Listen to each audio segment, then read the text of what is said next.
Le vendredi 11 février 2022, le président de la transition, le colonel Mamadi Doumbouya officiait la cérémonie de pose de la première pierre du projet de rénovation du CFP de Donka, en présence des membres du CNRD et du gouvernement.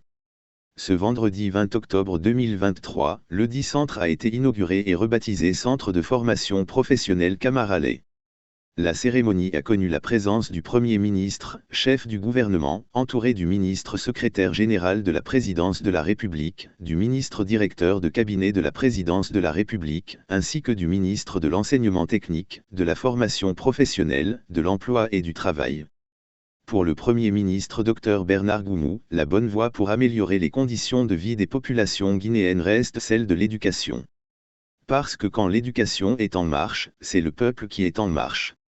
Et c'est ce que nous sommes en train de faire, en droite ligne avec la vision du président Mamadi Doumbouya, a justifié le chef du gouvernement. De son côté, le ministre de l'Enseignement technique, de la formation professionnelle, de l'emploi et du travail, Alpha Bakar Bari a tout d'abord rappelé aux étudiants de ce centre que le colonel Mamadi Doumbouya a décidé de leur octroyer des bourses d'études et des bourses d'entretien qu'ils ont d'ailleurs commencé à percevoir depuis plus d'un an maintenant. Et ceux d'entre vous qui sont lauréats vont avoir des bourses d'études pour continuer leurs études à l'étranger, a-t-il informé. Sur les raisons qui ont milité en faveur du changement de nom du CFP Donka, le ministre Bari dira que Camaralais, connu pour être l'auteur de l'Enfant noir, est passé par ce centre alors qu'il n'avait que 16 ans. Nous avons tenu à lui donner le nom de cette école pour qu'on puisse comprendre que ce n'est pas parce qu'on a fait une école professionnelle qu'on est citoyen de seconde zone, que de l'école professionnelle, on peut être l'homme le plus célèbre de Guinée, l'intellectuel le plus respecté de Guinée. Et que les écoles de formation professionnelle ne sont pas des écoles de seconde chance. Ce sont des écoles de la première chance pour aller vers un avenir rapide, vers un emploi rapide, a soutenu le ministre Alpha Bakar Bari. Selon le directeur du désormais CFP Camaralais de Donka, cette école accueille à l'instant 6 filières, à savoir, l'électricité bâtiment, la plomberie sanitaire, la mécanique automobile, la maçonnerie ordinaire, la chaudronnerie et la menuiserie. Évaluant la portée de cette rénovation, le directeur a indiqué que celle-ci va booster les performances pour avoir le meilleur rendement possible. N'oubliez pas que pendant l'examen de sortie 2023, sur les 50 lauréats, le CFP de Donka a eu la moitié. Donc, cela dénote la performance de la formation, s'est-il réjoui.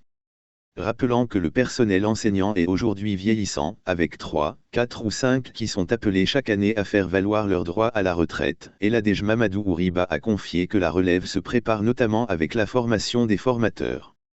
Nous allons continuer cela.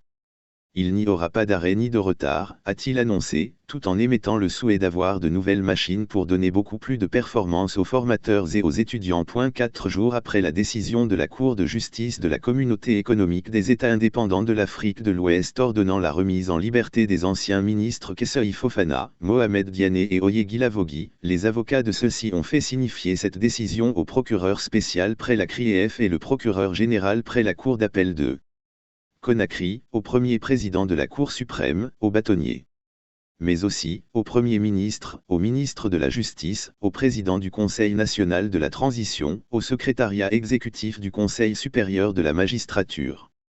En signifiant cette décision à ces institutions, les avocats font surtout ressortir que les arrêts de la Cour de justice de la Communauté économique des États indépendants de l'Afrique de l'Ouest ont force obligatoire à l'égard des États membres, des institutions de la communauté et des personnes physiques et morales.